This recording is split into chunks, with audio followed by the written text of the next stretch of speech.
एक लड़का अपने दादा की अंतिम यात्रा में शामिल था। जब बड़ों का ध्यान नहीं था तो उसने चुपके से एक मोबाइल फोन दादा के कपड़ों में छिपा दिया। जैसे ही दादा को दफनाया गया, वह फोन भी ताबूत के साथ जमीन में चला गया। उसने यह सब सिर्फ इसलिए किया क्योंकि वह अपने दादा की बहुत याद कर रहा था।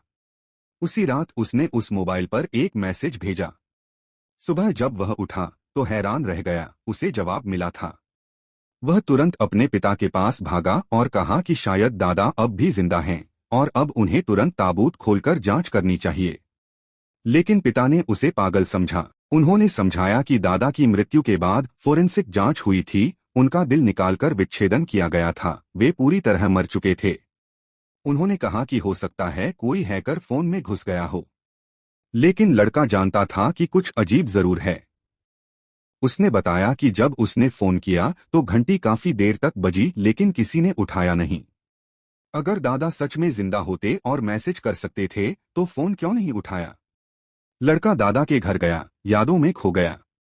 असल में वे दोनों सगे नहीं थे, बल्कि उम्र के फासले के बावजूद गहरे दोस्त थे। दादा का कोई अपना नहीं था और लड़के का कोई दोस्त नहीं। उन्होंने एक दूसरे का साथ 10 सालों तक निभाया। एक बार लड़के ने पूछा था कि एक अमीर आदमी होने के बावजूद दादा ऐसे दूरदराज गांव में क्यों रहने लगे। दादा ने कहा था कि यहाँ कोई उन्हें पहचानता नहीं, इसलिए कोई उनसे काम नहीं मांगता। क्योंकि वे कभी किसी को मना नहीं कर पाते थे, वे यहाँ शांति की तलाश में आए थे। एक दिन स्कूल में लड़के को पीटा गया। वह जमीन पर गिरा पड़ा था और कक्षा अध्यापक ने आकर उसकी मरहम पट्टी की। उस रात लड़का फिर से दादा के फोन पर रोते हुए बोला, मुझे बहुत डर लग रहा है, काश आप होते और मुझे कोई सलाह देते। अगले दिन एक अजीब हादसा हुआ। उसे पता चला कि स्कूल का गुंडा जो उसे मारता था मर गया। सबसे डरावनी बात यह थी कि वह मरा उसी मुद्रा में था जैसी पिछली रात लड़के की थी जब उसे मारा गया था। गुंडे की लाश एम्बुलेंस में रखी गई और उसके परिवार वाले रोते रहे। लड़का अपराध बोध में डूब गया। उसे लगा कि उसने सिर्फ गुस्से में दादा से शिकायत की थी और अब सच में वह लड़का मर गया था।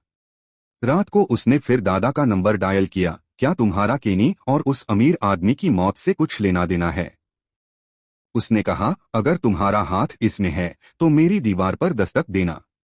लेकिन इंतजार के बाद भी कुछ नहीं हुआ। तभी फोन बजा, दादा का कॉल था। डर के मारे लड़के ने फोन नहीं उठाया। कॉल कटने के बाद एक मैसेज आया। वह पहले वाले कोड में था जो सिर्फ दादा और उसके बीच था। लड़के को यकीन हो गया कि ये इत्तेफाक नहीं है। वह अब किसी और की मौत